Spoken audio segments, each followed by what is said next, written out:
Welcome, everybody, to the True Believers podcast here on the Fandom Podcast Network. It has been a bit since we've seen you and dove into the MCU universe here at the Fandom Podcast Network, but we are back because we got something big to talk about. It is the first film of Phase 5. Ant-Man and the Wasp: Quantumania is here. Now, during the break, I've been a little busy. I wrote a book about not being an Avenger. Read it in a few bookstores and things like that. But somebody else who I know has been really busy, and luckily he didn't get a really supersized head during this little hiatus we had. He, of course, is my brother from another mother, the co-founder of the Fandom Podcast Network, Mr. Kevin Reitzel.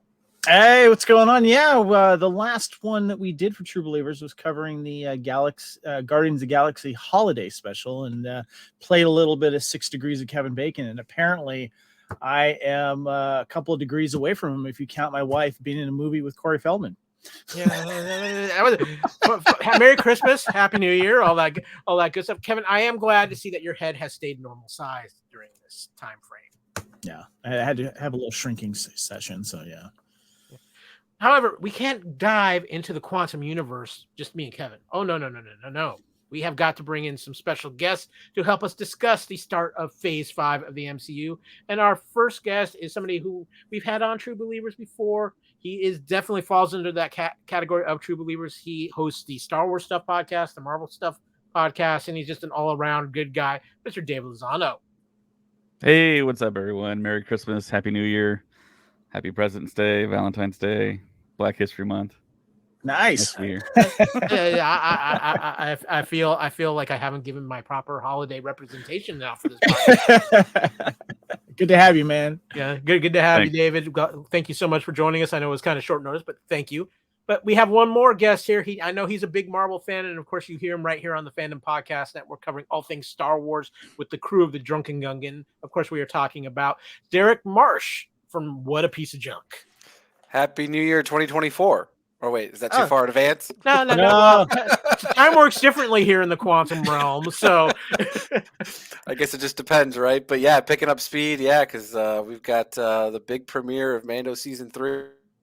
We're already still in the middle of Bad Batch Season 2, so a lot going on in the Star Wars world, but here to talk a little Marvel and super excited since last time I got to talk with you guys when we were covering Moon Knight, so it's been a little while. Well, we are here on, should we just call it Mando Eve, guys? Yes, countdown of less than, I guess what's it? 3 a.m. is when it comes, so 7 hours. Yeah, so something along those lines. But again, it's the quantum realm. Time moves differently. But we have got a lot of fun stuff to talk about. We're going to be diving into Ant-Man and the Wasp here shortly. But however, we do have a little bit of MCU news. It's time for Snit, Thwip, and Kapow. Let's get to some MCU news. So, guys, in a recent development, Marvel has pushed back the movie The Marvels, of course, the sequel to Captain Marvel, back to November 10th. It was originally slated for a July release. This has been something that's kind of been happening in the MCU since Bob Iger has come back to Disney and been working with Kevin Feige. It feels like maybe Marvel Studios is kind of just getting off the gas pedal a little bit and slowing down the production of things.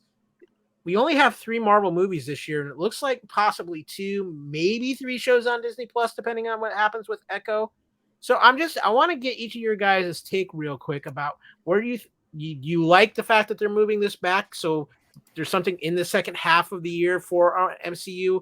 And how do you feel about what's going on with the MCU right now with what feels like it's kind of a slowdown in production? David, I'm going to actually start with you on this. Yeah, as far as Marvel releasing a project like once or twice every few weeks or so, it feels like. I don't know.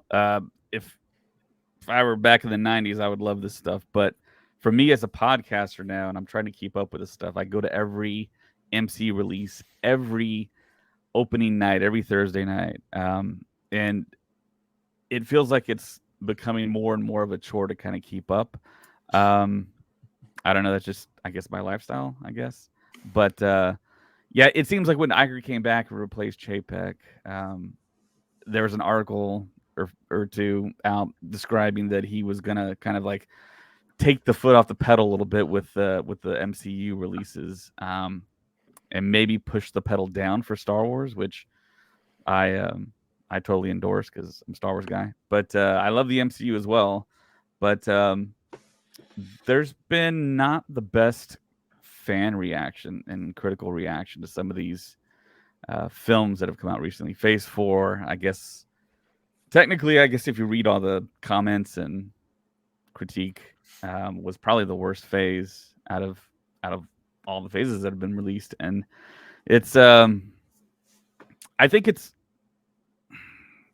I kind of wrestle with it. I mean, to me, it's not too much, but I think for the general audiences out there, I think it might be a little too much to kind of catch up and to keep with what the storyline is trying to convey and where they're going and all the characters. But I think in our bubble, I think it's fine. But it's tough to see some of these reviews, and I mean, for Ant-Man, Quantumania, Ant-Man and the Wasp, Quantumania, it's kind of hard to give like a final judgment on the film for me personally. But going back to what you were saying about pushing stuff back and spreading it out, I think it's a good strategy.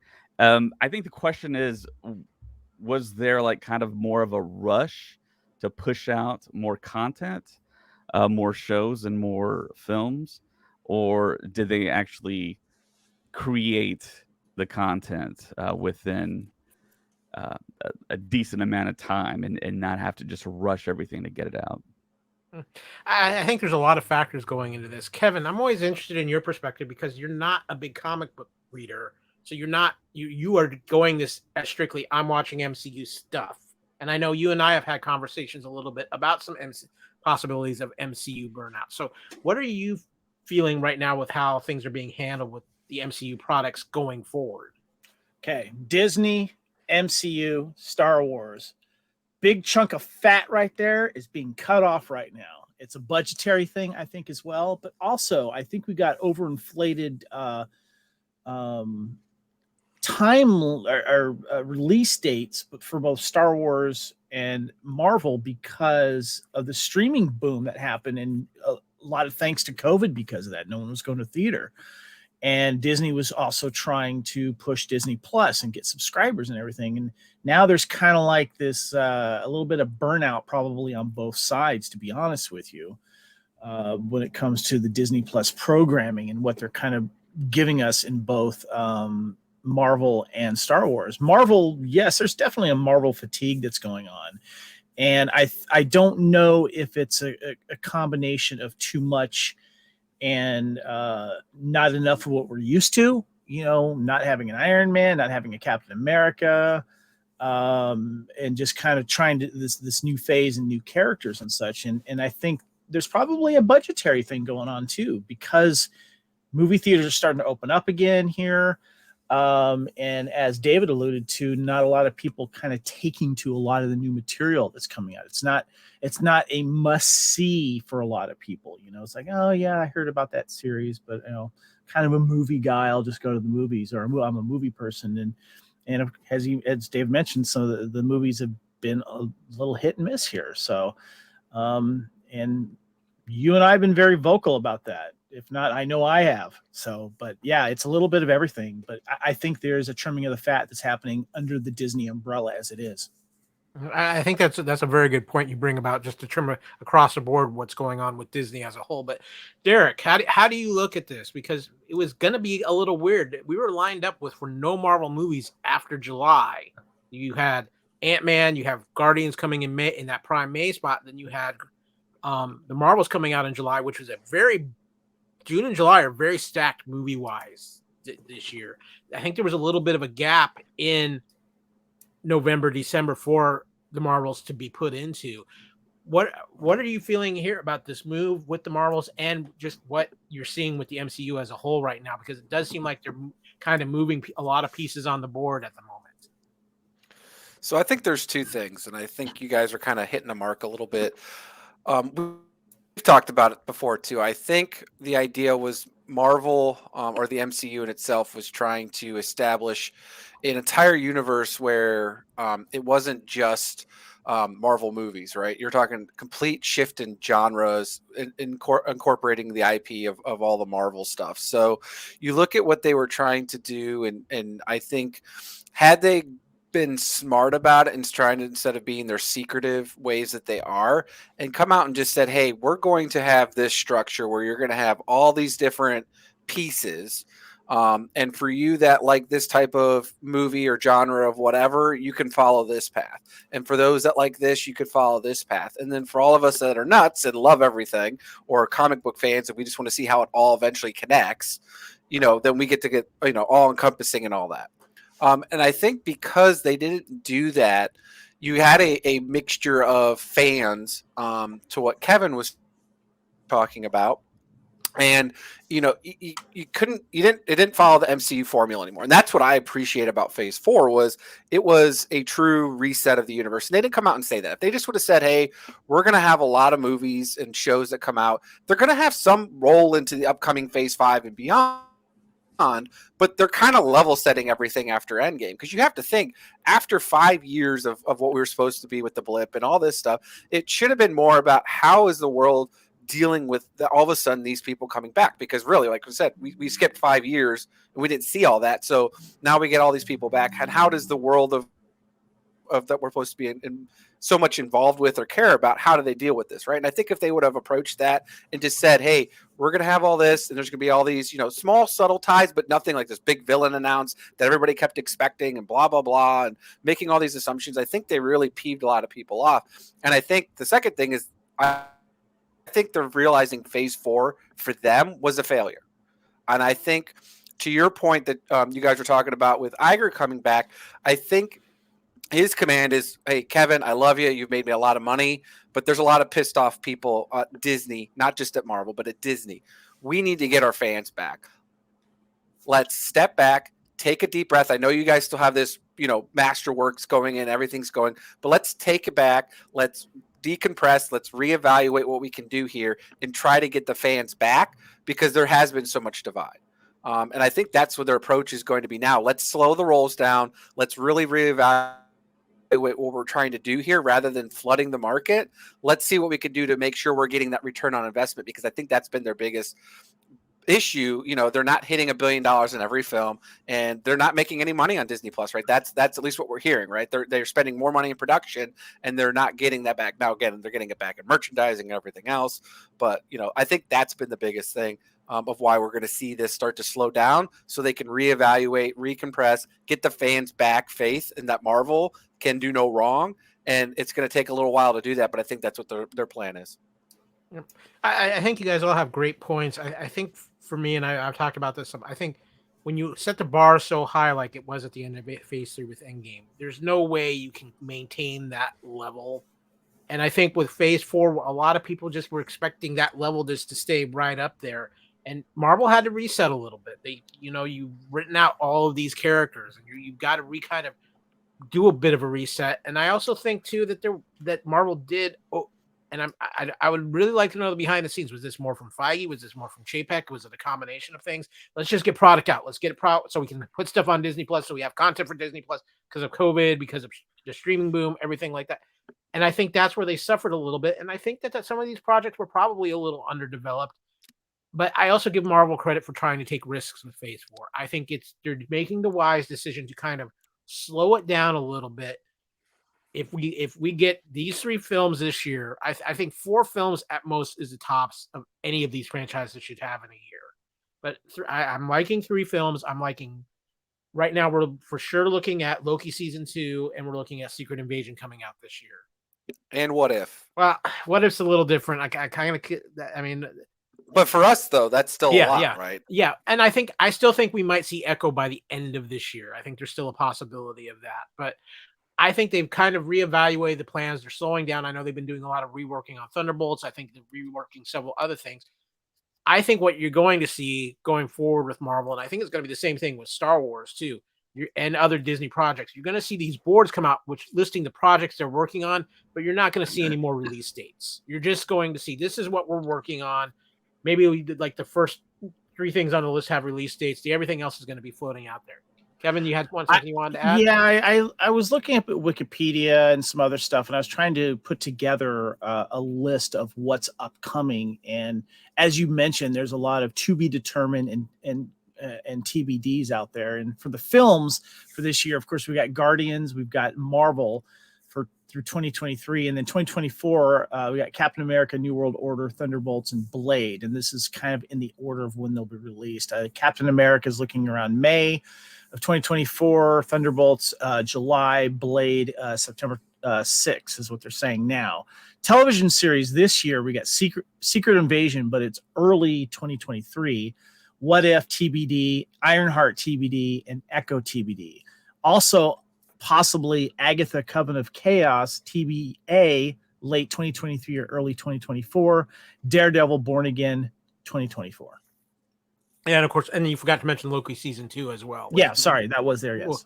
Yeah. So it's going to be interesting. I think they're doing the right thing by kind of adjusting here, and I think it is partly because Iger is back and he's seeing some. Iger is very good about sometimes seeing the writing on the wall. So I'm interested to see how this plays out. But that kind of leads us into what we're going to talk about here in our main topic. So let's move on to our first phase and discuss a little Ant-Man.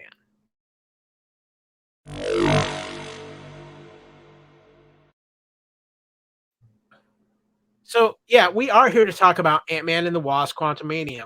And actually, an important film when you look at it because it is the start of Phase 5. It wasn't supposed to be, but a lot of shifting happened. As we know, Black Panther: Wakanda Forever became the end of Phase 4 with the Guardians Christmas special kind of being the epilogue. So now here we are kicking off Phase 5 with Ant-Man and the Wasp: Quantumania.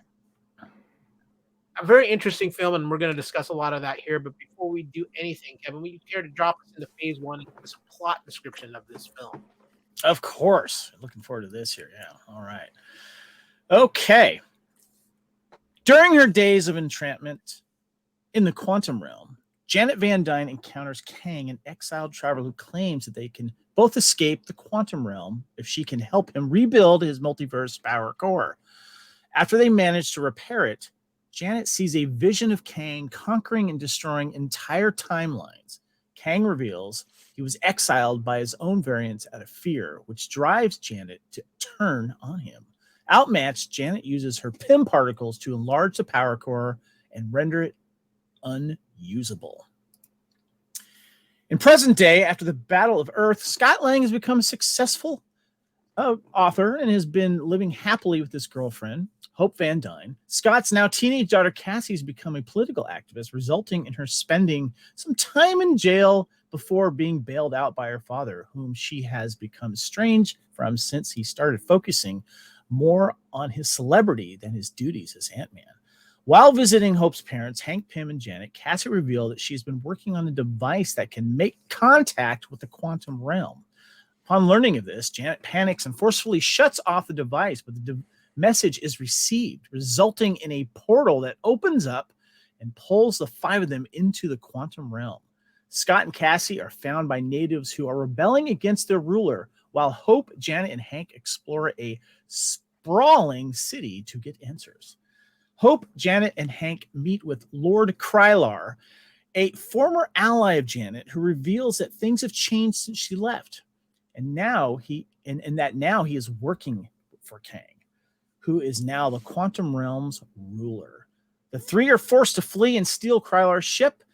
The Langs, meanwhile, are told by a rebel leader, Gentora, that Janet's involvement with Kang is indirectly responsible for his rise to power.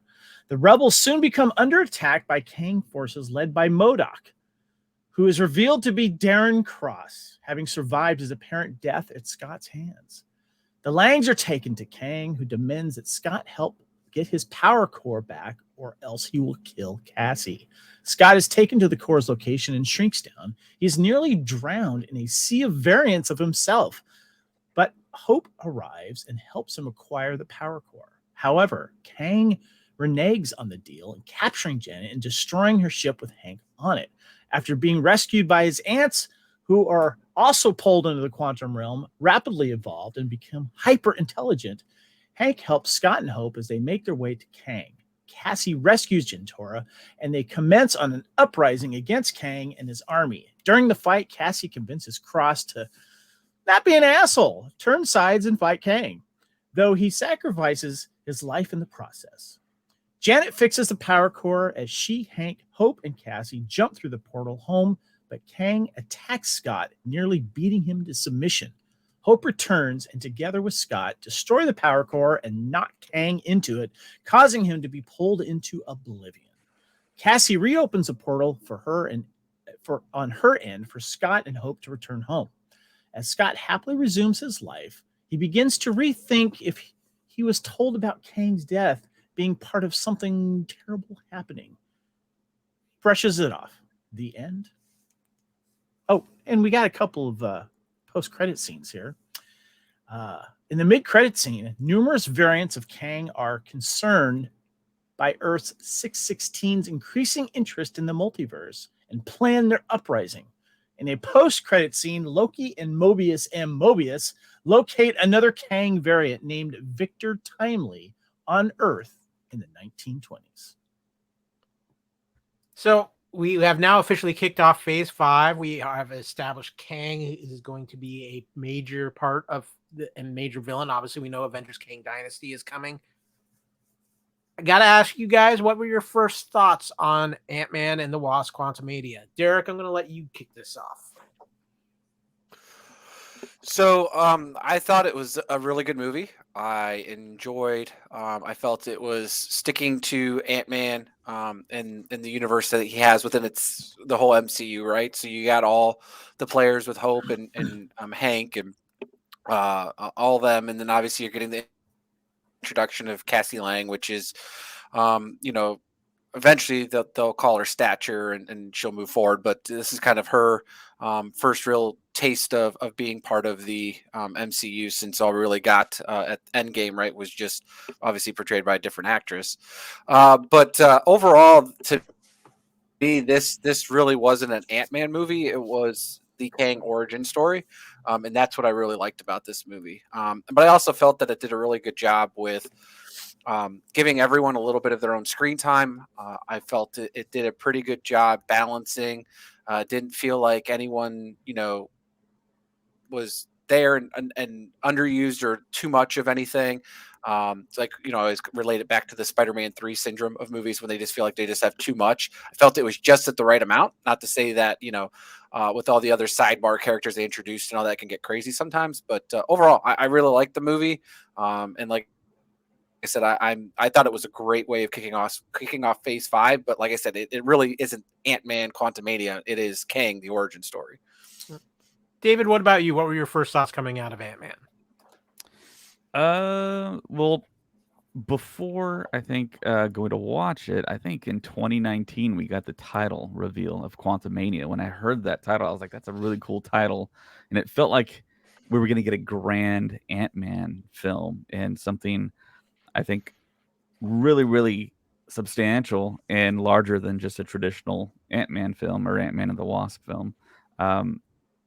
I really did like the first two Ant-Man films. I love the vibe. I love the characters, the casting, just the character of Ant-Man. It's one of my favorites. But coming out of the film, I had watched all the kind of red carpet screening reactions on social media, and a lot of them were mixed. So I got kind of worried about it. So my expectations weren't like super through the roof like they were before. I lowered them quite a bit, and I had fun. But like what Derek said, I was expecting to get a Kang origin story, and that's pretty much what we got, and that's what I was looking for. And I heard all the reviews of Jonathan Majors' acting and portrayal of Kang, and to be the next big Thanos level type villain was substantiated. He did a terrific job. Paul Rudd did his thing. The ensemble worked. The new Cassie Lang actress, I think she worked. The story, it was a fun movie. It wasn't anything more or less than I think kind of just another non-Avengers level film. I know the cast is pretty huge. I mean, you got Michael Douglas, Michelle Pfeiffer in there a lot. And I think Michelle Pfeiffer was in there a lot more than Evangeline Lilly. So technically, she might be the title character as opposed to Evangeline Lilly's Wasp. But and I know they used the volume, which Star Wars kind of ushered in, and a lot of people, I think, talked about the fact that you could tell, but I really didn't pay attention, so it kind of just blended in for me. But overall, I liked it. I thought about watching it again. I just didn't have the time to go back and do a second viewing. And the end credit scenes, I really love the mid credit with the 3 powerful Kang variants at the end. So yeah, overall, I thought it was good. I think it's getting a lot more hate than it should, but I think that's kind of the reality we live in now with social media and the MCU giving us such memorable classics as Infinity War and Endgame and Civil War. I think people are kind of expecting to get the next big thing, and when they don't get something on that level, like you described earlier, Kyle, it's kind of a disappointment. So, yeah. Kevin, I saved you for the last here because me and you have had some interesting conversations about Ant-Man. Going back to even when the first trailer came out, because what were your words when the first trailer of Ant-Man and the Wasp: Quantumania hit? Where was the fun? Ant-Man Well, it wasn't even that. Fun. You just said it sucked. Yeah, words you told. That was what you texted me. You're right. It sucked. It did. I didn't. I can't. When it comes to Ant-Man, you can get away with certain things. You can get away with a certain amount of humor, get away with a certain amount of fun that you might not get out of like maybe a Captain America movie or something like that. And that's what made Ant-Man, the first film, and even the second one, have its own little corner of the MCU that you would come to expect. You know, certain little fun things that you got from Guardians of the Galaxy when that first came out, you know, because it was allowed to be weird and quirky and have a certain type of humor. And Ant-Man had its own little niche like that too. And the trailer first came out for it. Yeah, you're right. I said it sucked. I was disappointed with it. Where was the fun in that first trailer? There was no fun. Everything was like Scott looking like this and like that and so serious, you know, and you know, when I saw the new trailer for it too, I didn't get the fun I really wanted out of it, you know, and I understand they're trying to, you know, do this Kang origin story as like our guest said here. So like David said, I went in with really low expectations, and my first reaction was, and I ended up seeing it again just the other day. Did a double feature with that and Cocaine Bear, which was great.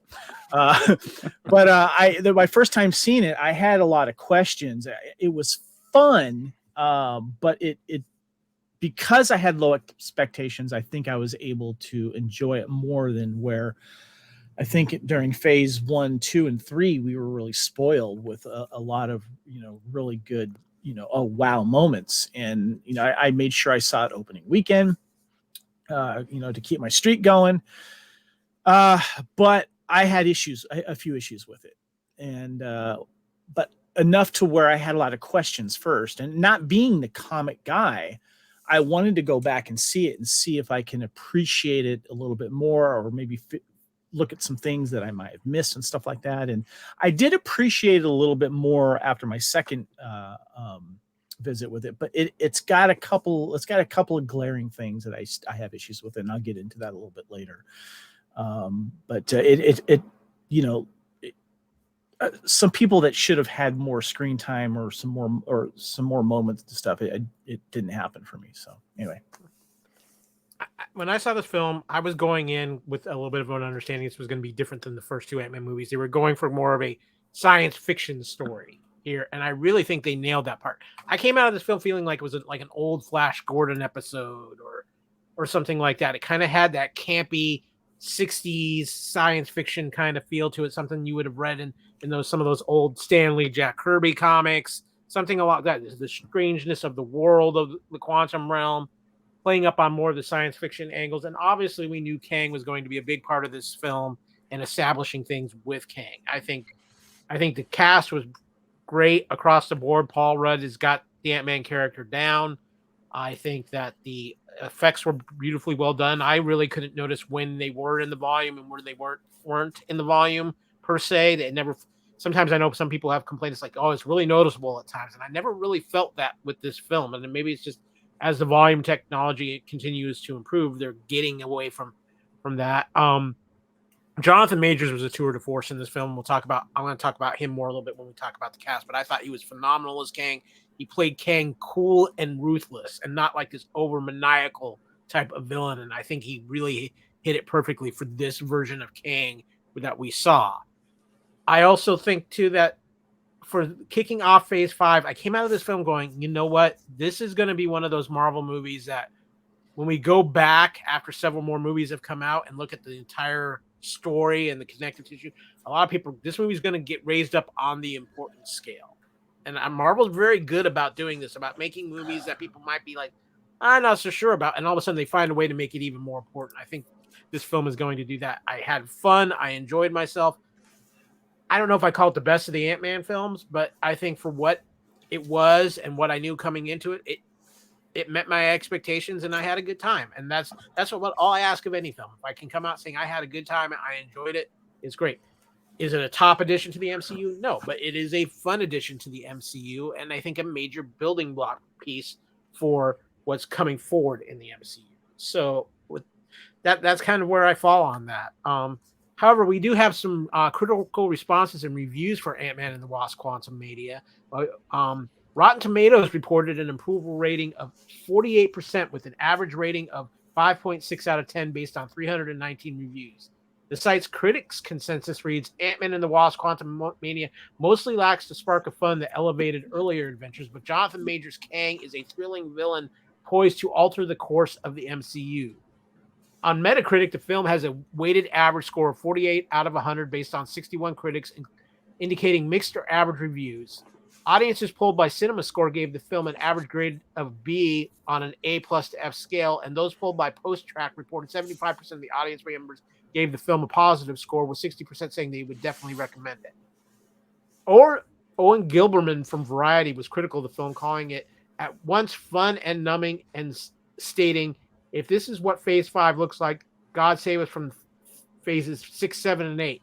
Karen James from the BBC states that the movie has Marvel's next big villain, but other than that has nothing to offer beyond drab-looking action.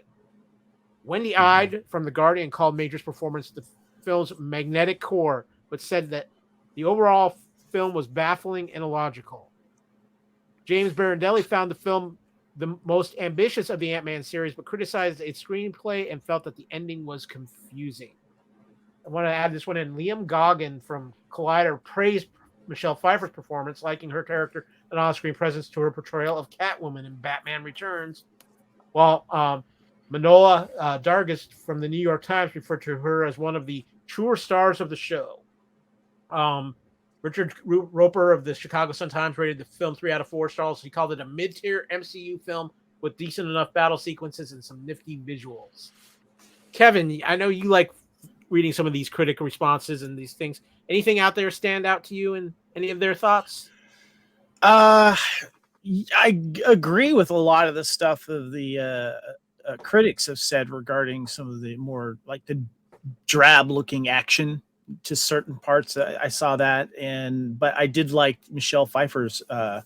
This should have called Ant-Man and Janet Van Dyne instead, but she was great in this. And that was one of the things I think that you said, Derek, was that a lot of people had moments in this, and a lot of people got, except really for the Wasp, I guess, Hope. Yeah, Hope really didn't shine as much as some other people, even some of the secondary characters. But that was actually one of the cool things about this film was the other characters that were introduced, some of the fun-looking aliens, and they all kind of had moments and stuff. He looks like broccoli.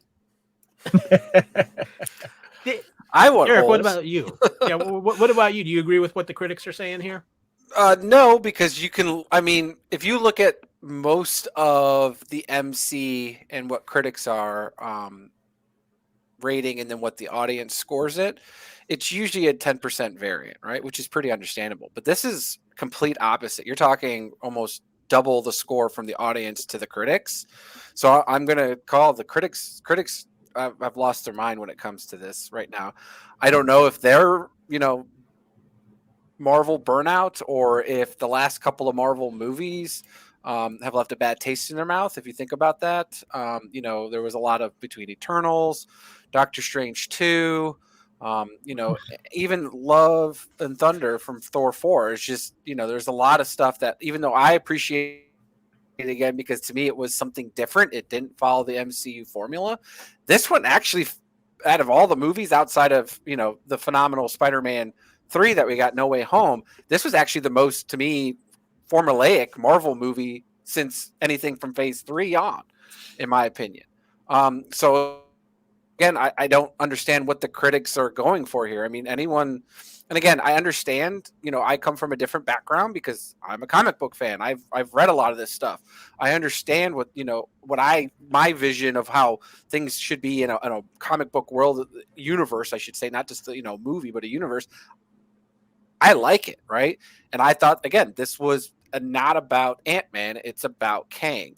And again, could they have just done the Jonathan Majors? Yeah, I mean, they really could have, and it probably would have, maybe met what they want. But I don't think, again, that would have been the way you do it, because, then they would have expected, well, the bad guy won, right? Like, okay, great, but, like I said, it was just the way I enjoyed it. So I think they got it wrong.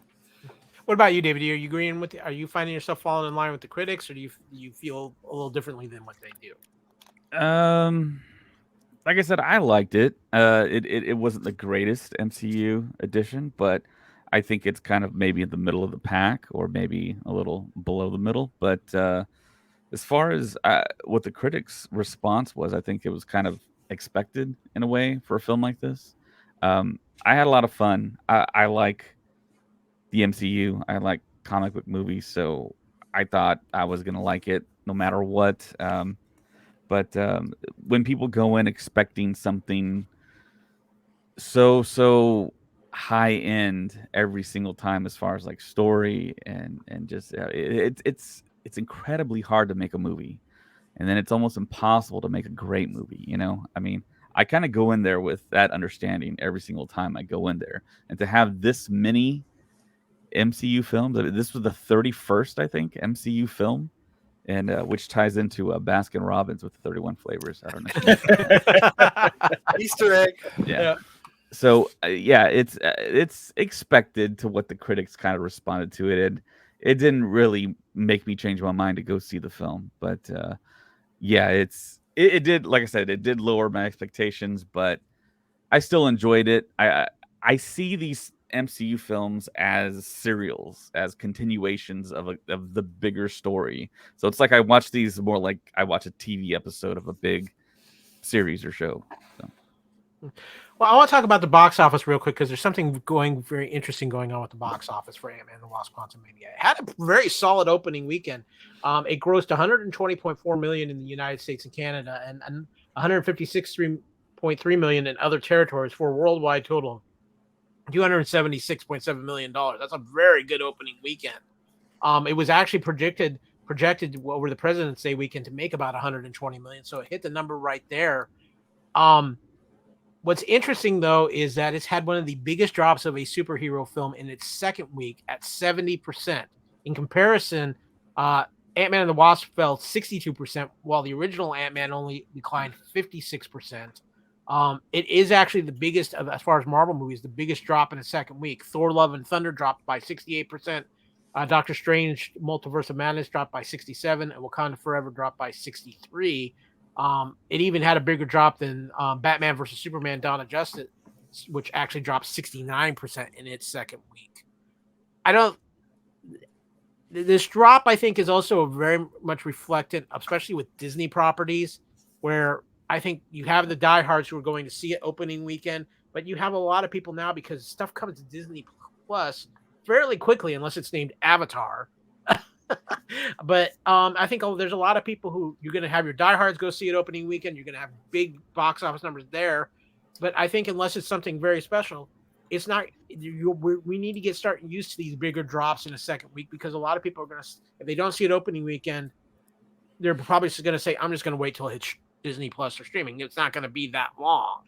So What do you think, Kevin?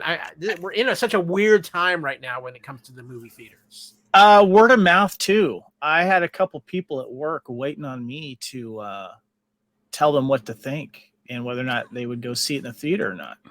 Seriously. Yeah. And I said it was fun, but I went in with low expectations, and I know the type of people they are. And I said, may not get into a little bit later, but as fun as it is, if you want to just go in for a good popcorn movie, you'll enjoy it. But to me, it's not destination. Some of these movies aren't destination theater anymore, and I said, wait for Disney Plus for 2 months. That's exactly what I said, Well, and just for Kevin too, Universal's Cocaine Bear did finish in second place with 23 million.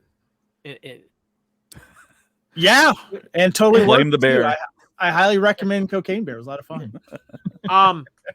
What do you think, Derek? Is this drop an indication of streaming? Is it an indication of just how we absorb our entertainment these days, or is there something to this where this movie just didn't hit as home for as many people as we thought it? I think first off, it was going back to our original opening statement with the news of, I think there's a bit of Marvel burnout. But I think this is where you see that the vast majority of, to your point, the non-hardcore fans, right, where we're all going to be the ones that go see it opening weekend regardless, the general audience took the critics' review, and that's why they didn't go do it, because this, honestly, you look at it, got 48% first thing Friday morning, afternoon or Thursday, I'm sorry, before I look it in. So I looked at it, I was like, oh, interesting. So I was curious to see, before the movie started at 6:00 on Thursday, what the critics' consensus was. And that was it. And like I said, I think they got it completely wrong, and that's okay. Again, it's my opinion versus theirs, and that's fine. But again, I think that's what hurt their people coming in afterwards. And to Kevin's point, like, hey, if you want to go, there's nothing wrong with it, right? I mean, I was telling everybody, and you could really see like all the comments and on Rotten Tomatoes, all the Facebook comments. The general consensus from fans was, yeah, it's a good movie, But to then your point afterwards, it's like, well, am I going to go drop $15-$20 for a ticket? And, because they keep raising prices. I mean, it's interesting, Kevin had posted about like what AMC is going to do with premiere seating, I mean, whatever they're going to do to continue to hurt themselves. And then, again, I go have, my wife and I go with a couple of our friends that pretty much go see every time. We go and have dinner. You can have drinks if you wanted to, but I mean, you could spend easily $60, $70, $100. And, I do that because I'm financially able to, but there's a lot of people who can't do that, right? So they have to pick and choose. So, I think that's really what hurts it, is that if it would have been 84% from critics, I think it would have done a lot better, because then people are like, oh, okay, we're kind of back to the Marvel thing, right? But if you think about it, I mean, it scored the same as Eternals, but it did 100 plus more at this point, and it's only in its second week than it did versus what Eternals did. It's a whole 2 month run.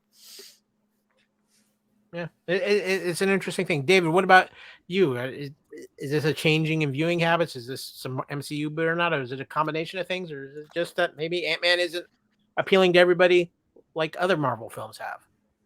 Yeah, I think it's a combination of factors. I mean, traditionally January and February are like the toilet bowl months of the year for film.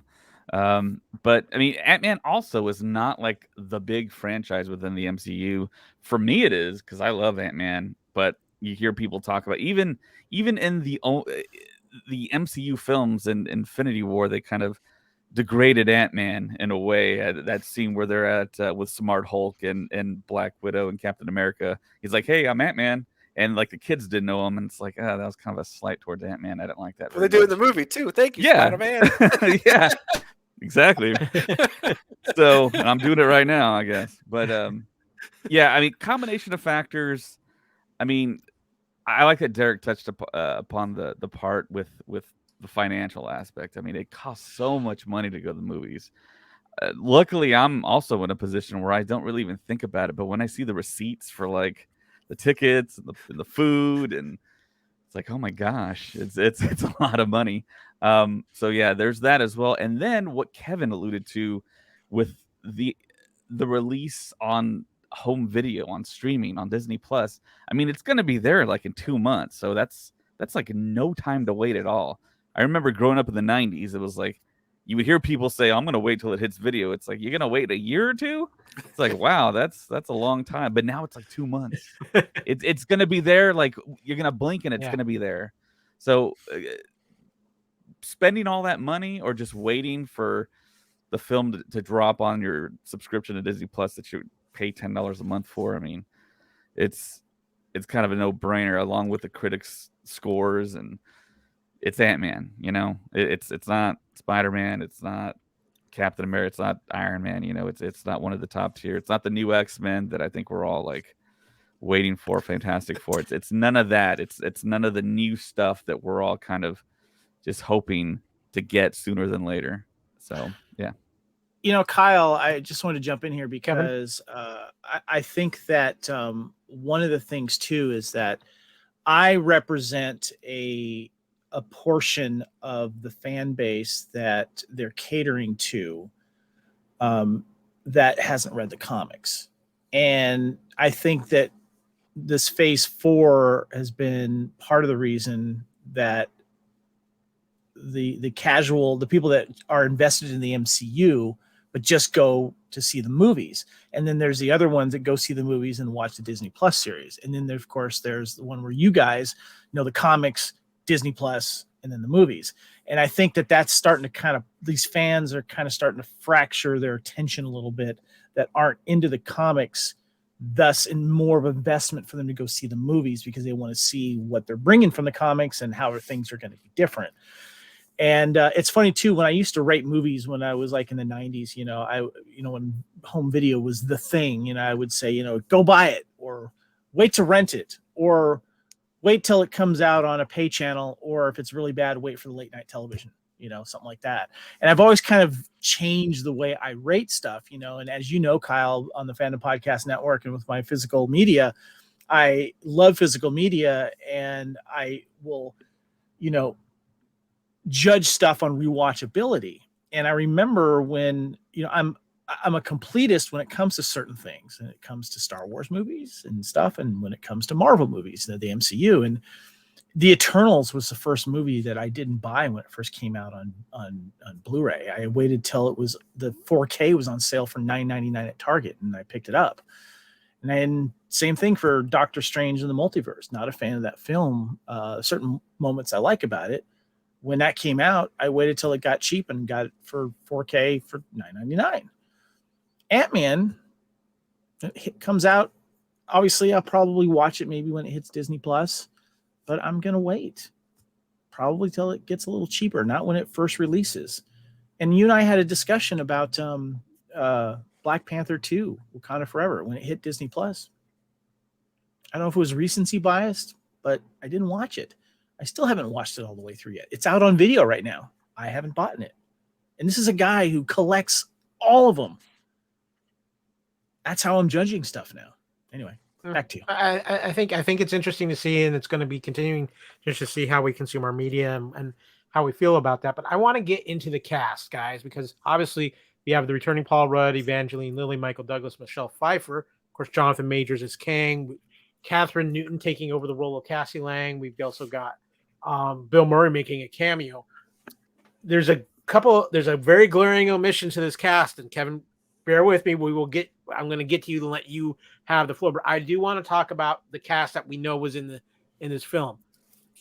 I'm going to come right. Actually, no, let's say, Dave, I'm going to come to you. How did you like the cast? And we've talked a little bit about Michelle Pfeiffer getting a lot more play in this film than she did in Ant-Man and the Wasp.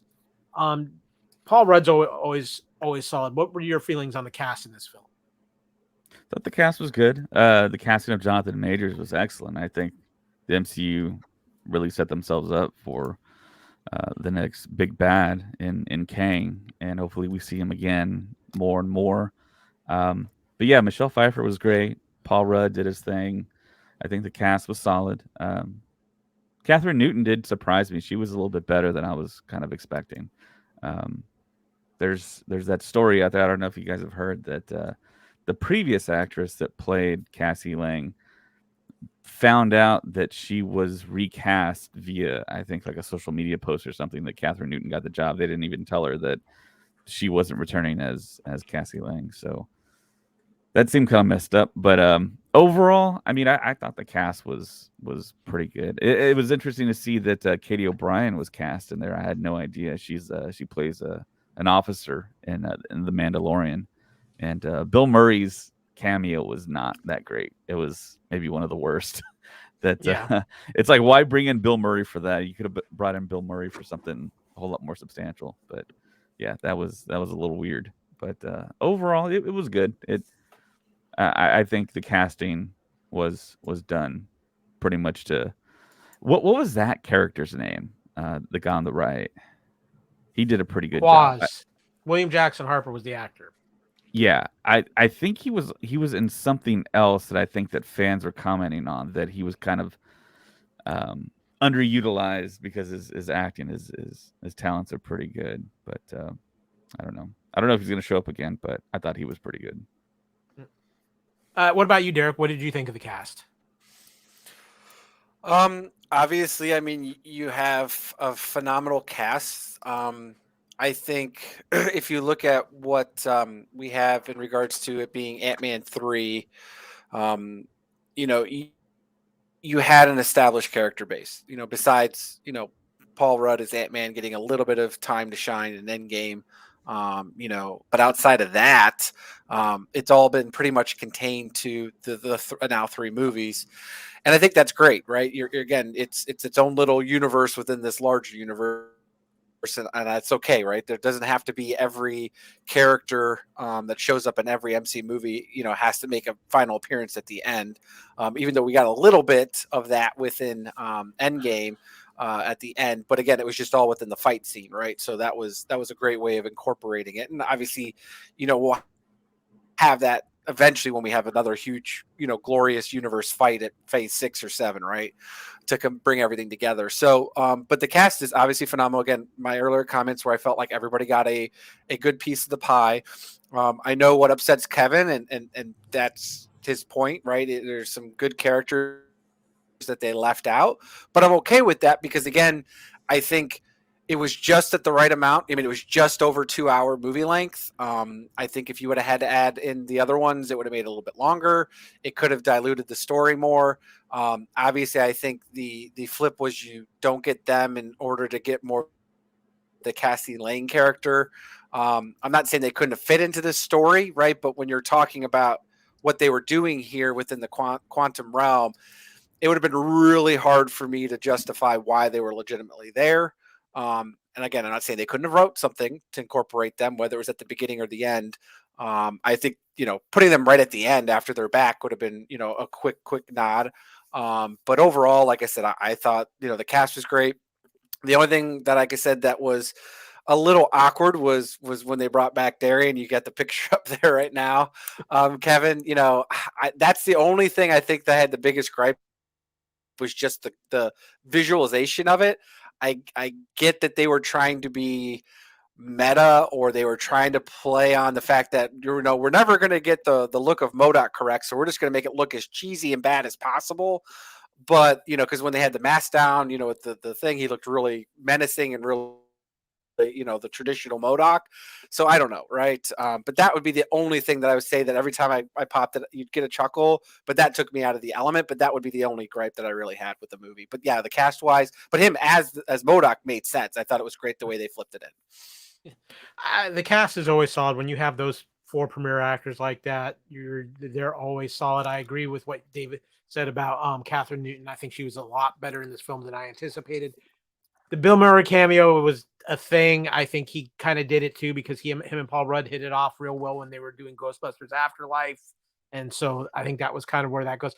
But as Kevin knows, if you listen to Culture Clash, I have been preaching 2023 as the year of Jonathan Majors, because not only is he Kang, he has got Creed 3 coming out. He just had right at the end of the year a great Korean War film come out. He's got a few other projects. I loved him in Lovecraft Country. He's going to be in a lot more Marvel stuff going forward. Obviously, we know he's going to be a part of Loki season 2.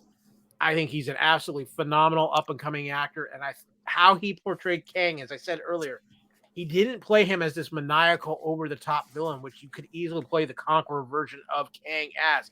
No, he played him as cool and ruthless, and I mean, he definitely, in my opinion, steals this movie, and he was absolutely phenomenal in this. I think that there's some characters who we talked about who were left out. There would have been a way to incorporate them, even if it was just their voices, like they kind of did with David Dasmalchian in this film. And I think that was a way they could have incorporated some of these other characters. But since we are talking about those other characters, I am going to give the floor to Kevin Reitzel, because he had probably his biggest heartbreak in the MCU with this film. Before I get to that, I want to talk about Jonathan Majors. I'm a fan of Jonathan Majors. I think he's a great actor. I like that he's getting more prominent roles as well. For those of you that have listened to me on the Fandom Podcast Network, I was not impressed or happy with the way Kang was first introduced at the end of Loki season 1. And keep in mind, I don't know the comics, but I shouldn't have to know the comics. And I think that when I was going into this film, I was like, okay, I'm excited to see how we're going to see this version of Kang, which is like either the ultimate one or the one that is going to be sold to us. And Jonathan Majors is really going to get into it. But when I go to the theater, I see this fantastic trailer for Creed 3, and he's the old friend of Creed, and you know he's been in prison, and obviously you can tell that he went to prison for probably to save Creed from going to prison. He probably took a rap or something like that, and so he wants to come back and he wants to get his moment. And I bought into that. I'm like, I can't wait to see Creed 3. And then when I see him finally come to be the Kang that we are supposed to know and fear in this, and for some reasons that I'll get into a bit later, I'm a little underwhelmed by his performance. And Kyle, you said that he stole this. He was kind of what I was expected from a standard I'm the villain type of performance. To me, the standout to me was Michelle Pfeiffer. I think she stole this film, in my opinion. I agree with Bill Murray's character. I'm like, that was kind of like a useless cameo, but I see why it was done. I would have liked to have seen a little bit more, maybe a background, maybe a flashback or something like that to kind of, set that story up a little bit more. But yeah, Kyle, we are missing some important people here. But more importantly, who we are missing here is we're missing Luis. And when I look back at the story, and I've seen it twice now, the movie here, I think there really could have been a moment for him, because, we're trying to set Scott up, as kind of a little bit of a celebrity. He's written his book, maybe he's put fathering aside a little bit, among other things, and he's really kind of enjoying his life. But I miss the characters that grounded him, and that was Luis, even his ex-wife. And I think that, shoot, we even got like Mr. Baskin Robbins guy more than once in this movie. Seriously, you couldn't have just thrown Luis in there a little bit. We even got Jimmy Woo a little bit, but in like you didn't get to hear him speak because it was in a montage of Scott doing his normal Scott stuff, right? Doing a little magic with Woo. And I think that missing Luis was a big deal here because, whether it's contract or whatever, I don't know. But this is the type of things that we like about Scott. These are the things that we know that he's kind of like the everyday superhero.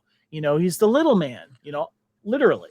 And, when he's reading that scene in the bookstore in front of everyone, it would have been nice if maybe Luis could have said something like, nah, that's not what really happened. You should have known like how I know him, And it's these little things that I'm hearing from other articles of things that we missed about it, things that we wanted to see, So I think this was a big omission to this movie, and I was hoping to see him. And whether it was just a little bit, I would have been fine. We did not need to see Baskin Robbins guy as much as we did. We needed to see Luis. So As far as Judy Greer goes, Kevin, I just want to throw this out real quick. I think her character really probably wouldn't have fit in this film because the story was about the time they were focusing on the time Scott missed with Cassie. And You don't have to sell me of Judy Greer. I know why she wasn't there. Yeah. You know, as far as Louise goes, I get why it's hard to include the character because of the nature of what this film is. However, what I would have liked to have seen, kind of what you were talking about, Kevin, is I would have loved to have seen like instead of maybe getting that obvious clip from Loki season 2, because that's what that was from. I would have loved to have seen them go back to that bookstore and you see Louise holding Scott's book and throws it over his head, pulls up a book with his face on the cover, and says, "Now I'm going to tell you the real story."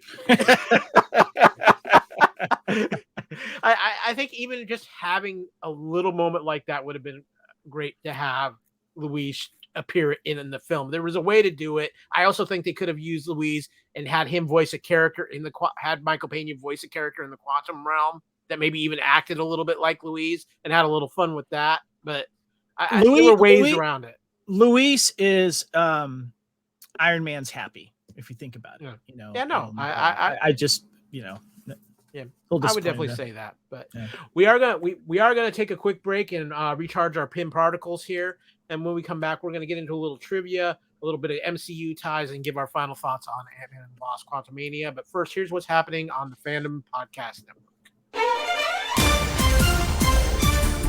Thank you for listening. We hope you're enjoying this podcast. Here are the other great shows on the Fandom Podcast Network. Culture Clash, where we discuss the latest in entertainment and pop culture. Blooded Kings, our show covering the entire Highlander universe. Couch Potato Theater, we celebrate our favorite movies. And Time Warp, our Fandom flashback show discussing a year in movies and our favorite retro movie, TV, and pop culture topics. Good Evening, discussing all things Alfred Hitchcock. Hair Metal Podcast, we cover the rock metal music of the 80s and early 90s. Type 40, a Doctor Who podcast, discussing the time-traveling Doctor Who universe. Lethal Mullet, an action film podcast covering the 80s, 90s, and beyond. Also, check out the Lethal Mullet Network for more great podcasts. What a Piece of Junk, our Star Wars podcast. Making Treks, a Star Trek podcast with a deep dive into the final frontier. The Fandom Show, our Fandom Podcast Network live YouTube show discussing the hottest topics in fandom. The True Believers MCU podcast, discussing the Marvel Cinematic and Television Universe. Union Federation, our Star Trek and the Orville show. And we're proud to welcome the BQN Network to the Fandom Podcast Network. Please visit our friends on the BQN Network, a Star Trek Universe podcast that also includes your favorite topics, movies, history, superheroes, and more. You can find the Fandom Podcast Network on YouTube.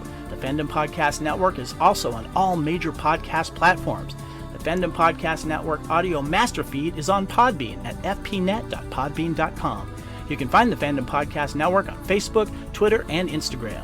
You can email us at fandompodcastnetwork@gmail.com. Thank you so much for listening, and remember, respect others and enjoy your fandom.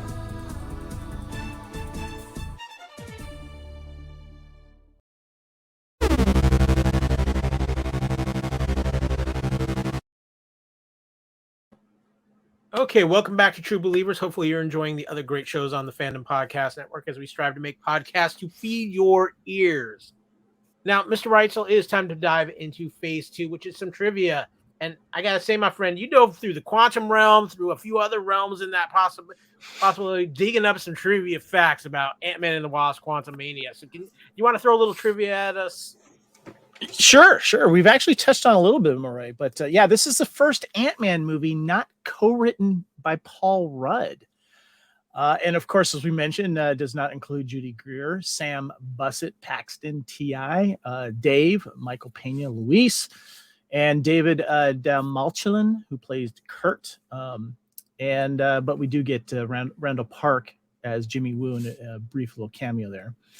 And as you mentioned, was it you, Derek, about Catherine Newton, Emma Furman not being played Cassie? She claimed on Twitter that she learned about being replaced when Disney released details of the film at their investor day in December 2020. Ouch. But she was still grateful to have been part of the MCU. Bill Murray was interested in joining Marvel for a while and even phoned Catherine Newton to ask if she was okay with him joining the cast of the film. And according to screenwriter Jeff Loveness, the MCU incarnation of MODOK was influenced by Kevin Kline's portrayal of Otto from A Fish Called Wanda in 1988 and Frank Grimes from the classic The Simpsons episode Homer's Enemy. At the beginning of his career, director Peyton Reed directed behind-the-scenes material for the Back to the Future franchise, and those efforts included Back to the Future 2, 89. Early on in Quantumania, there's a moment involving a pizza scene that pays tribute to that sequel. Quote, I did the making of the documentaries for the Back to the Future Part 2 and 3, so I was on the set when they did Part 2's pizza scene. And yes, Quantumania's pizza scene is a little tip of the hat to that Reed revealed.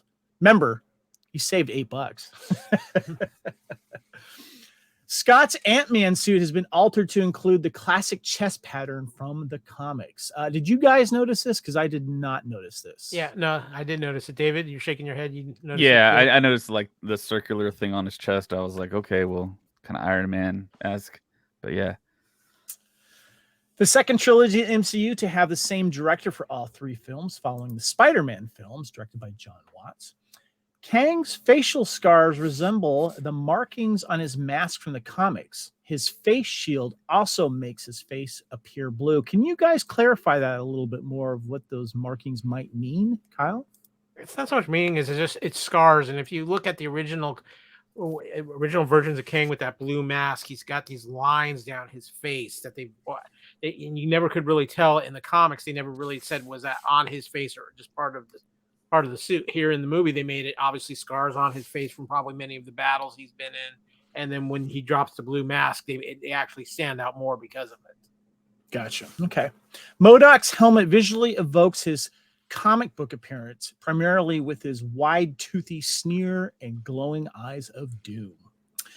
And Hope's shorter hairstyle and darker color in this movie was Evangeline Lilly's doing, as she wanted to pay tribute to Janet Van Dyne's original pixie-style haircut in the comics. Guys, are you were you feeling that haircut? I was just kind of curious. Anybody? Yeah, Derek. No, I'm not saying that can't look good on girls, but as much as I love, Evangeline Lilly, it just doesn't fit her. Not when unless if you're Joan Jett and Liza Minnelli. That's about it when you're past 40. Yeah. So otherwise, it's for somebody that's in their teenage 20s. Yeah. What about you, David? I thought it was fine. I prefer her with long hair, but Yeah, me too. And elf ears. and a bow. Trust me, what you guys don't know is actually that was the first complaint Kevin had to me about the first trailer when we saw it. How could they cut Evangeline Lilly? I forgot about that, but you're right. I was feeling. That's what I was feeling. Well, I felt like she's had it cut prior to it, though. Whether she wanted to say that is due to the original Hope or not, but she's had it short for a while now, and I'm just not a fan of it. So this film, Ant-Man, the Wasp, Quantumania, Thor: Love and Thunder 2022, and the Marvels 2023 were filmed the same time, with Thor: Love and Thunder in Sydney, Australia. The Marvels filmed in Jersey City, New Jersey, Los Angeles, and Buckinghamshire, England. And Ant-Man and the Wasp, Quantumania, filmed in Atlanta, Georgia, Turkey, and London, England. According to Peyton Reed, MODOK almost wasn't in the film. Marvel Studios had been wanting to introduce the villain to the MCU for a while. He was considered for previous projects, but the introduction kept getting postponed. Reed only secured the character for this film after realizing they could use him, or rather Darren Cross as MODOK, for explaining an in-universe how Kang already knew of Pym's Lang, knew of the Pyms and the Lang. So I guess that kind of makes sense. Yeah. And speaking of Evangeline Lilly, had her first Wasp costume fitting almost 3 weeks before she had read the script. That's most of them there, Kyle. I don't know if you've got a couple others you want to throw out there, but that's what I got for you. For trivia. A couple quick ones. The reference to craving citrus by Cassie Lang after she had grown, and referencing Scott's craving for orange slices after Captain America: Civil War. I think it was actually a fun little moment there between father and daughter. It's like, I know, right? Citrus, So hungry. Yeah. This is kind of interesting, though. According to Peyton Reed, Corey Stoll agreed to reprise the role of Darren Cross, both to work with the Ant-Man crew again, and because as a comics nerd, he knew who MODOK was and loved the idea of getting to play him. The movie's writer, Jeff Love, stated on Twitter that he had always wanted to write a tortured classical supervillain burdened with a crusade against fate for all his career, and was very grateful that he got to do so here. Guys, I want to just talk about Corey Stoll as MODOK real quick. Obviously, they played it a little over the top, but to find a way to incorporate MODOK feels like this is probably the best way to do it within the MCU because it's such an over-the-top character. I think the only other place where we could have seen it, and there were rumors of it, was MODOK and She-Hulk. But, I mean, really, this is such an over-the-top character. Having Corey Stoll do it because he's such a comic nerd and wants to do it, I think was great. David, I'm going to ask you, I mean, did you at least get a laugh out of how they set up MODOK in this film? I did. I knew beforehand it was Corey Stoll, but kind of thinking back, kind of Monday morning quarterback on it, it's kind of like I wish that MODOK was maybe going to be introduced more as a serious character or maybe more of a heavy in a future MCU project. But it makes sense what Kevin said, that he was essentially connective storyline so that this movie could actually happen and flow better. But I kind of wish that they would have done MODOK a little better. But going back to Kevin's trivia there, this is kind of trivia, I guess. But one thing I do know about Kevin Feige is that he's a massive Back to the Future fan, and it's interesting. I never knew that about Peyton Reed, that he worked on the Back to the Future stuff that you talked about. I do know that Kevin Feige, when Back to the Future Part 3 came out, he skipped school. He took the train to New York, and he wore his he wore blue jeans and he wore his pockets inside out. And he said he came back from the movie theater with a T-shirt that said, "I watched Back to the Future back to back to back," because he watched the whole marathon when Back to the Future Part 3 came out. So, yeah. Little known trivia fact about Kevin: he's pushing really hard for the inside pocket look to come back. Inside out pocket, Kevin. Yeah, he's any thoughts on MODOK or any of the trivia, Derek? Again, talked about it, that's the only thing, like I said, just because whether they were trying to purposely make it look over the top, I think it was the only thing that, like I said, that was probably most distracting. I mean, because it's seeing the still, like the picture there, it looks a lot better than on screen. Because on screen, it just looked like parts of it, like they didn't even get his, like they had like the camera zoomed in, and it wasn't clean, like where the headband comes into his side plates of his suit. It just didn't, But the way they portrayed the character, and he was just going from highs and lows and stuff, I thought was very well. But I do have some. I don't know, upset or just dissatisfaction to going back to like what Kevin was talking about, Louise. I felt this for Patton Oswalt. Like, I love him as MODOK in the series, and I think he's the perfect voice, and I love the way he portrayed the character, and I would have preferred to see that. So maybe David will get that version, and because it's multiverse, right? So you could have all sorts of different versions of MODOK and how he's that'd made, be cool. Right? So maybe we'll get a more serious, because I feel like Patton Oswalt has that voice range where David Cross, I mean, not saying he can't get that, but I think like Patton Oswalt, even in the cartoon version that we get, it's like Adult Swim, you can get that high pitched voice, but then he can get that real menacing, when he wants to be serious, and I think that would be great to see a live action version of that. No, I think that's a good point, Derek. But I got to burn off a little Tesseract energy because we got to talk about some of the ties between Ant-Man and the Wasp: Quantumania and the comics.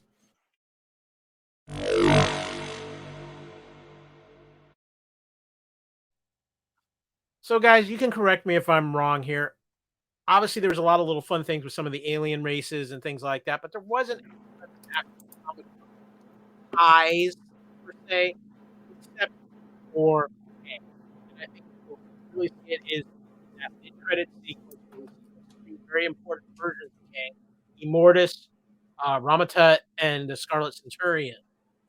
And we get introduced to the group of Kangs, or the Council of Kangs we see at at the end of that mid-credits trailer. Obviously, I think we're going to see at least each of those three main variants of Kang at some point in the MCU be a big part of either a show or a film.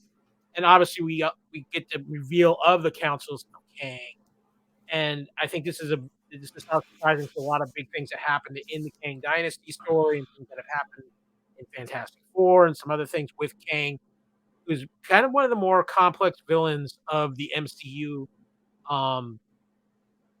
So I'm just curious, David. I want to start with you. What did you think as far as comic connections and what this mid-credits trailer represented as far as tying in with the comics?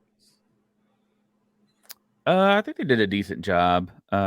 We all know that film is always going to deviate and not be panel for panel and story point, similar to the comics. But I thought they did a good job overall. The Council of Kangs, that was pretty cool to see. Ramatut and the other two variants that kind of lead the other Kangs that we see in that huge arena. I thought that was pretty cool. And there was a user, I think, on TikTok that pointed out that if you look at the three Kangs there in that image, they're missing parts of themselves if you look closely. And I think they're trying to point out the fact that the exiled Kang is the one that hurt them, and that's why he was exiled. And just overall, I thought they were good. These end credit scenes though did leak online, and I did watch them beforehand. And I think it was the very end, from the Loki season 2. I guess the snippet they cut out. If this is even part of the show, I was kind of confused on it. But then once you see the name clearly, you kind of know who that character is, and I'm even more hyped for Loki season 2 because it looks like that Jonathan Majors is going to be a big part of it. And I thought, overall they did a pretty good job. Derek, what about you? What about like as far as ties to the comics that you're familiar with? I don't know. I mean, I know enough about Kang, to understand. It was interesting when they first introduced him in the Loki series, right? And we're seeing this and trying to understand what Kang's story version we're going to get, right? What are they going to pull from? What are they going to stay true to? What are they going to deviate from? And what are they going to completely make brand new, right? So at this point, I don't think there's quote unquote anything too new. It's just the way that they're, kind of spoon feeding us this character. And I really think that's what's going to be the tie-in to all the Marvel movies, really having variations of Kang be the villain for every major movie, or for a good chunk of the major movies to come out. And I think that's how it's going to tie it in until we get our Kang Dynasty or whatever version movie where we get everybody finally unite at the whole Infinity War Endgame's conclusion. I like the way, again, because the nice thing about this compared to what poor Josh Brolin had to go through, at least you get to see Jonathan Majors' face, right? And all the different things that he gets to see in makeup and the different is really his range of acting, which is what's going to be really cool with this character. And I really like that. I am surprised that they did tie in, at least even at the point that we're getting with the end credit for the Loki series, because I remember that's what they were talking about when they first were talking about the Disney Plus series, right? That they were saying it's all going to be in the same universe, but you don't have to watch all the series, right? And I feel like as we've been progressing, even with the Doctor Strange 2, with this, if you're not watching the series, a lot of your casual fans are not going to know what's going on or understanding that. And I think that's, again, going back to Kevin's point, that's what's hurting the movies. And that's why fans, you got the separation and all that stuff, because you're expecting everyone to understand all this. And it's not a solo movie. Even this movie in itself isn't really a solo movie. I mean, even though it was nice to be contained to my the Ant-Man universe, but the fact that we've had 2 movies lead up to this, like if you just started with this movie in the MCU 5 with nothing else that we've had, it makes no sense to you. And I think that's the problem they're running into. There's so much canvas they're trying to tie in, and I think that's, again, what is going to hurt them in the long run. And I think that's why they're stepping back, because they need to reevaluate how they're really connecting all the pieces. And they have to be careful with that. I think here too, and Kevin, I wanted to address this to you because as being the non-comic reader, and I know when you've compared him to Thanos in conversations we've had off mic, and I think the difference between with Thanos and with Kang is Thanos is an incredible character, but Thanos' story is pretty clear cut and straightforward with his quest of the Infinity Gems, wanting to wipe out half the population. And yeah, it gets a little more complicated in the comics, but that's the general gist of it. With Kang, it's so much more complex. And I think in this case, too, this is something like Derek said, we're going to get spoon-fed Kang, and we're going to learn a little bit more with each appearance. And I think what it's going to be is that we're going to have to go with what Marvel is trying to do in this particular villain is to build it and build it and build it, where with the original Infinity War thing, you kind of had this looming presence of Thanos, and we knew that we were going to ultimately reach this threat of Thanos.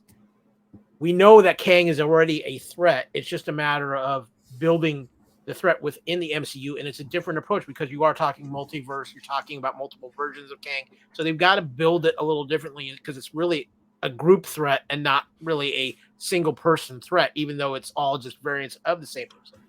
But what is most intriguing here to me, guys, is what I liked was the fact we see three of the most well-known variants of Kang with Rama Tut, who is a version of Kang who traveled back in time, took over ancient Egypt, and became the ultimate pharaoh for that particular timeline, alternate universe that he was from. You have the Scarlet Centurion, who was kind of the technological one. He builds some armor based off of some things from Doctor Doom. Sometimes he's a hero, sometimes he's a villain. It's very interesting. Immortus has always been kind of like the peaceful Kang, but he's still always working on his own agenda. So I like the fact that they take these three well-known versions of Kang from the comics, and yes, I think they are going to get explained in different Marvel films going forward. And I think this is the aspect that's different than Thanos.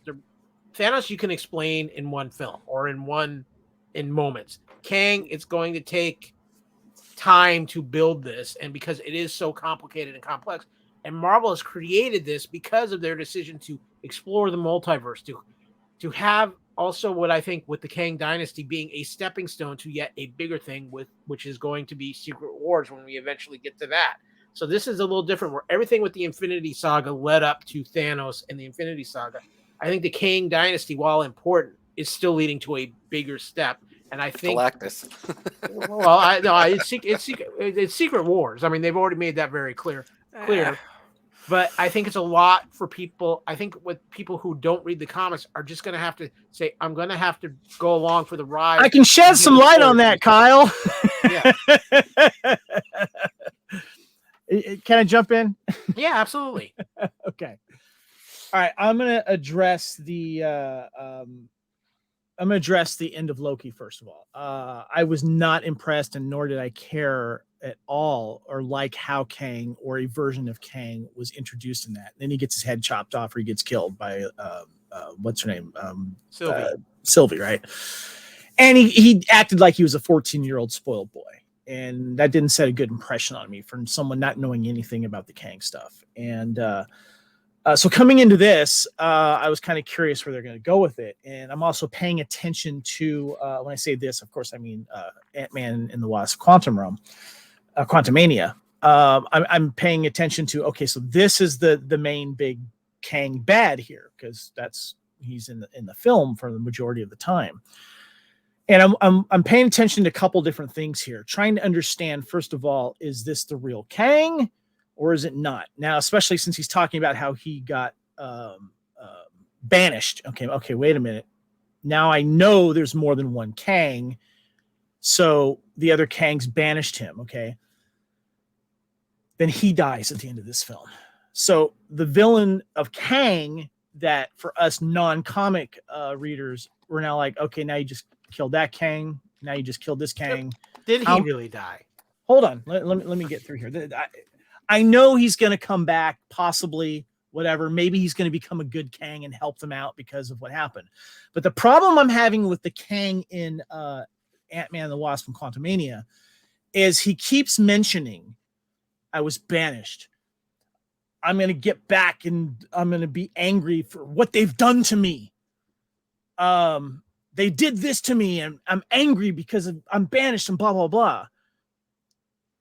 He got banished, but what exactly did they do to him for him to be as angry and as vengeful for him to do the things that he did? They don't cover that at all in this movie. And I went and paid attention a second time to try and figure that out.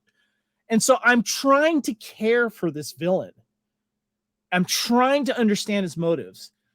I got more of that with moments of Josh Brolin acting out the character of Thanos and certain tones of his voice of what he was trying to do, and we understand why he wanted to do it. There are so many memes, so many jokes of like, especially during the pandemic, you're like, I understand why Thanos did what he did, and so his character was sympathetic. I was not sympathetic towards this Kang character at all. And you could see him crying and he's upset. And Jonathan Majors was selling it. I'm just not buying it. That's the problem. And then we get to the end credit scenes. I'm like, okay, there's more Kangs. So are they just going to kill off more Kangs in all these movies? And then is the Tut version the main guy? I mean, this is what I'm trying to wrap my head around. And I don't want to wait through 10 other movies to figure out, like, am I supposed to care about this Kang villain now? What's going on? And I understand why they're like, let's make Kang the big villain here because we can have the different versions creating havoc. And this is where I'm getting a little worried about the multiverse now that I got a taste of that really rubbed me the wrong way with Doctor Strange, and especially what they did with the Scarlet Witch's character. Are they going to do a multiverse where like, she didn't kill all those people? It didn't matter that Reed Richards and all those other people got killed. It didn't really matter, right? So this is where I'm starting to get a little weird with the MCU right here. And I love Jonathan Majors, but I'm just wondering if they're biting off more that they can chew, because now that there's thousands of different Kangs, my issue. Should we tell him about the thousands of different Reed Richards out there, David?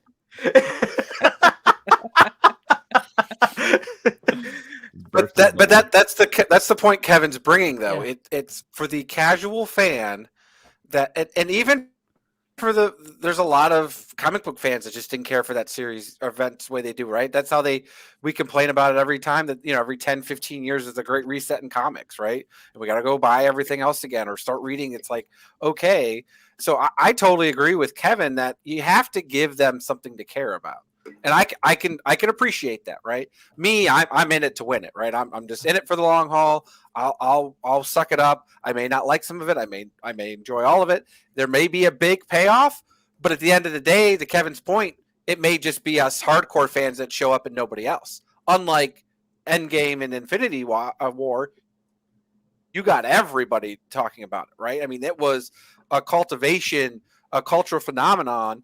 And I don't know if they're not going to make it to the finish line to be able to do. I mean, even my wife got invested in Infinity War and Endgame. Let's put it that way. And she's not even a Marvel head.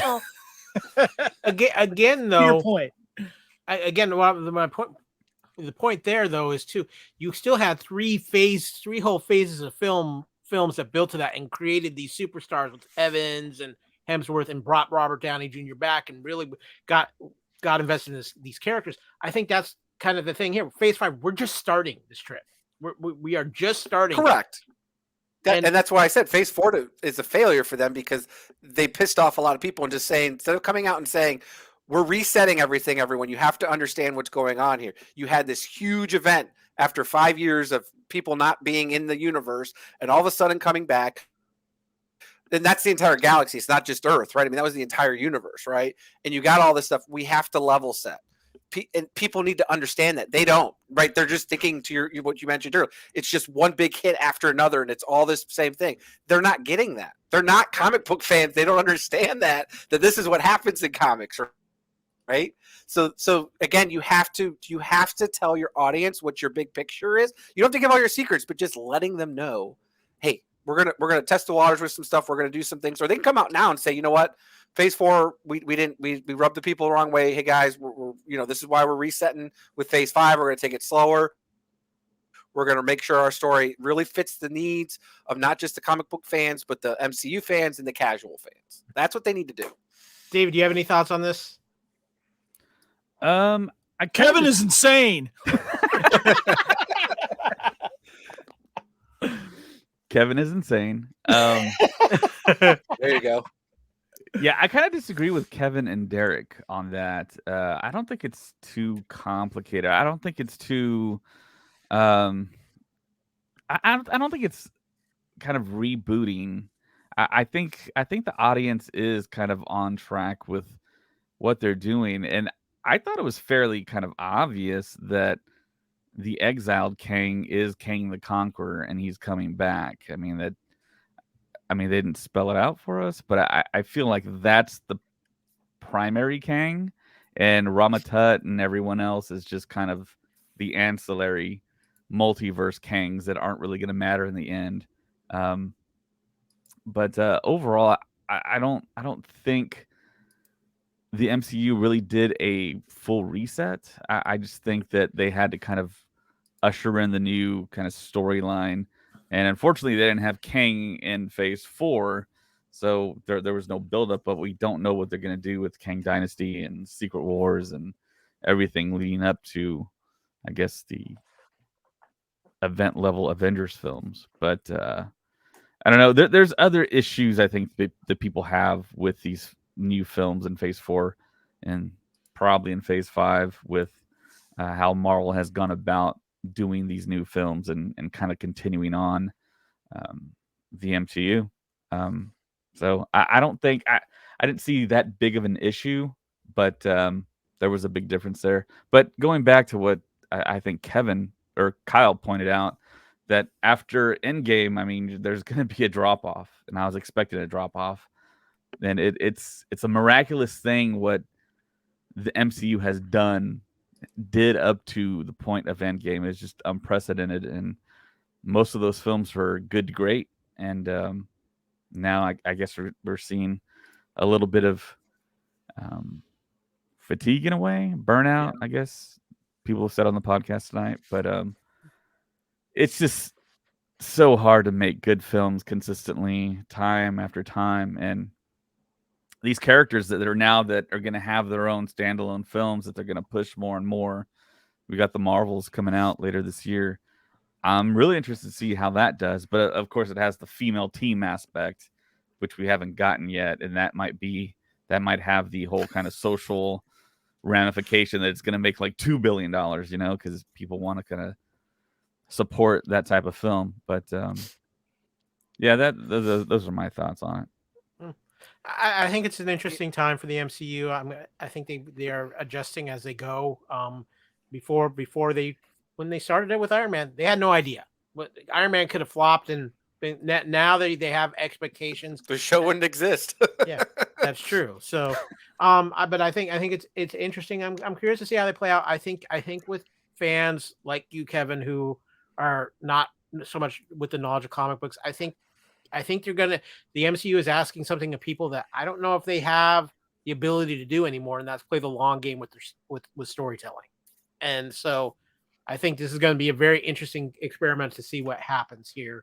Of course, we all know that the minute we see a hand pop on the screen and 3 claws pop out of it, the whole game changes again anyway. But I think that's a little ways away yet, but we'll get there. But guys, Derek, do you want to add something real quick? All I was going to say is, to your guys' point too, what made Phase 1, 2, and 3 so successful was that all the movies were origin stories for the first 2 phases. If you think about it, right? We're not getting a single one in Phase 4, Phase 5. It is all either the character had their intro in a series, and now they're coming to the big screen, or it's they're these new characters like Cassie Lang and stuff are being incorporated to the old guard, right? We're still having Doctor Strange, when we got Chavez and all that stuff. We're not getting what people want. We want just a complete movie by itself. It doesn't need to tie into everything else. Just give us this new character, and let's see how they deal with it. And we're not getting a single one. I think again that's what's upsetting, is because they're not doing, again, the whole Marvel trope and the Marvel formula, but you got to have some of it, because otherwise there's not going to be anything for some of the things that Kevin really liked in the first 3 phases. They're leaving Kevin out, because that you still got to cater to them still, right? I mean, just because it's the sandbox I appreciate doesn't mean I should ignore Kevin's interests and what he's interested in. And I think again, that's where they're failing. And I'm hoping phase 5, like you pointed out, they made all these announcements. Well, let's get some other stuff. Everything doesn't have to be tied to a series or something else, or this big grandiose movie. Just give us a simple, Echo movie would have been fine, right? Or whatever. I mean, I guess Eternals was kind of its own thing, but that was 12 people, and that was the problem, because it was trying to do it that way. Derek, we know we need to be scared when we start seeing Ezra Miller running through all the Marvel films. But on that note, we're going to close out this phase and go into phase 4 and get everybody's final thoughts on Ant-Man and the Wasp: Quantumania.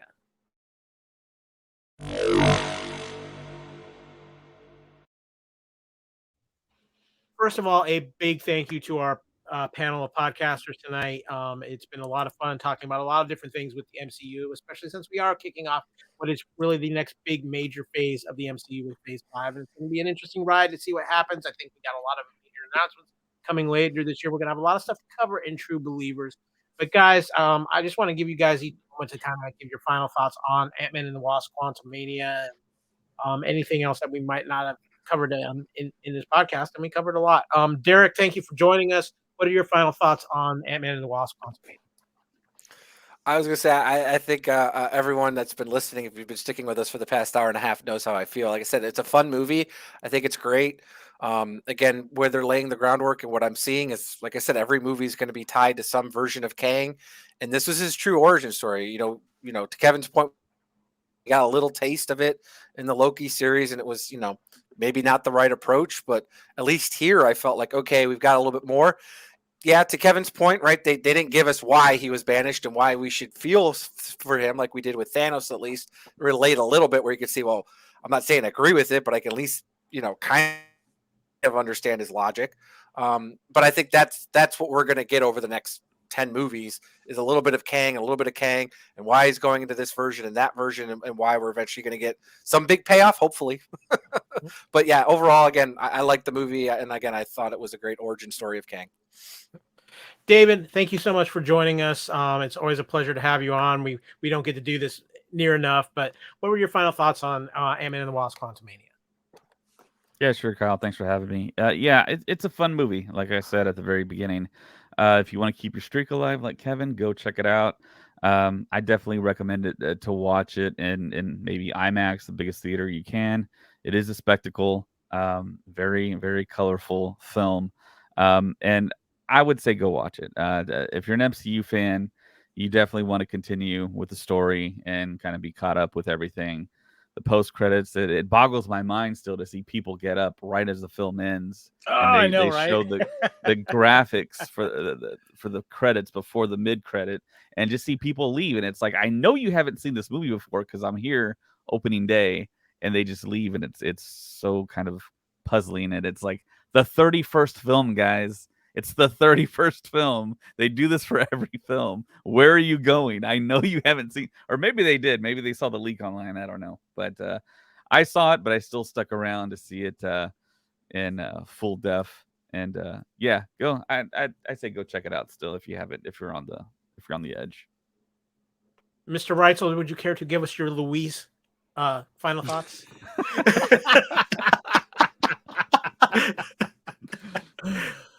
Oh, you should go see it. I always, if you're a Marvel fan of the MCU, I recommend seeing them all opening if you can, opening theater or opening run anyway in the theater. And I do wish that my immediate area had a really good theater that showed IMAX 3D, but I have to travel like 50 minutes south now, and it sucks.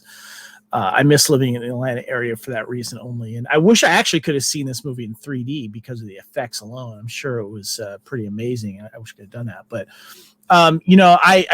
it is fun, and there's a lot of really fun character moments in this movie between the main cast that I really liked.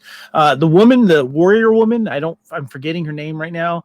She was phenomenal. I hope she comes back in another way because I really liked her character. I love the little globby dude too. I thought he was funny, and the guy that can read minds. This is the highlight of this film for me, was the new characters that we got to meet, the weird little aliens. Because I kind of got a Guardians of the Galaxy vibe because of that. Because we're in the cosmic universe, sort of speak, I guess, outside of Earth. And so it was neat to see a lot of those characters have moments. Even the broccoli guy is great. I had my issues with it, but I don't know when I'll rewatch it. I don't know if I'm going to be buying that Blu-ray as soon as it comes out, because if you're going to get money, if you want to get money out of me, that's the way I kind of judge things. So, but Paul Rudd is Ant-Man. I love Paul Rudd. We were having a discussion at work today about some of his other roles. And one of my favorite movies he's done is I Love You, Man. Great romantic comedy with Jason Segel in there as well. And I just think he's got a thing about him, everyday guy that I like. And I like seeing that in Ant-Man as well. So anyway, those are my final thoughts. For me, Ant-Man was a fun sci-fi ride. I think it's going to be a huge setup movie for what is happening in Phase 5. Jonathan Majors, to me, nailed the Conqueror aspect of this version of Kang the Conqueror. I'm very curious to see what the long road that Marvel is building, because I really think this is where the difference is that, they could get away with some things in the Infinity Saga because nobody has tried something that quite to that epic scale before and that connected. So now it's the adjustment on the fly, and I think Marvel has got a very interesting road ahead of them. And I'm very curious, and I think that's why for me, one of the big reasons why I stick with the MCU is because I'm curious to see how they're going to take the next direction. And unlike DC, they are not resetting their universe every 5 years. But that's a whole other podcast. But I do want to thank everybody for listening. You can find True Believers on the Fandom Podcast Network. Visit our True Believers group on Facebook, where we try to keep you updated on all the MCU happenings. You can subscribe to the Fandom Podcast Network on YouTube, where you'll find this video for this show. Just go to Fandom Podcast Network on YouTube. Give us a like, give us a subscribe, give us a share. You can find the master feed for all of our podcasts on fpnet.podbean.com. Of course, there is the Fandom Podcast Network Facebook group. You can email us at fandompodcastnetwork@gmail.com. You can find Fandom Podcast Network on Instagram or on Twitter at FanPodNetwork. Of course, I am Kyle. You can find me on Twitter at AKyleW or on Instagram at AKyleFandom. Kevin, where can people find you when you're not podcasting here on the Fandom Podcast Network? You can find me on Twitter and Instagram at Spartan_Phoenix. And of course, you can find me here on Facebook. David, again, thank you for joining us on kind of short notice. I know this is going to be a busy night for you, as it is Mando Eve. And Mando. The countdown is on to that. But can you tell us where people can find you on social media and your great podcast out there on? You can find us pretty much everywhere, on every social media platform: Facebook, Twitter, Twitch, TikTok. Star Stuff Podcast on Facebook. We have a group, we have a page, Star Stuff Podcast, Apple, Spotify, Stitcher. We're pretty much everywhere. Celebrating our 5th year anniversary next month. Congratulations. Way to go. Kevin, we're on 6. We just hit 6, didn't we? Yeah. Time congrats flies. there, though, David. Yeah. Thank you. Very much congrats to you, David. Of course, you can find Derek on What a Piece of Junk. Really, nothing needs to be more said about that. But that's about it. Well, we all get to do this here in a little bit again. Yeah, since David's doing that, but we're doing ours on Thursday. Since all of Scott, Nathan, and myself are a little busy tomorrow. Plus, it's obviously just everyone will be busy watching it. But we'll have our watch along party on Thursday. You'll be able to watch it live with us. Just join the Facebook group, or again, head up at the YouTube/Fandom Podcast Network. So. Just a reminder, too, for those that are excited about Mandalorian, Kyle and I are going to be doing our Culture Clash live on Friday nights, doing a whole spoiler reaction show for Mandalorian. So make sure you check that out. And that is YouTube exclusive. So yeah, make sure you subscribe and you'll get the notifications. And more importantly, we want you to be there for the live show so we can read your comments and get your feedback. Yeah, the Mando Watch on the Culture Clash, as what I like to call it. It's been thanks again so much, guys. Really appreciate you all coming on this journey through the Quantum Verse. Just to close out, as always, thank you to all you wonderful true believers out there. As Stanley would say, Excelsior, true believers, and as always, as we like to say around here, make ours Marvel, and even more importantly, thank you, Spider-Man.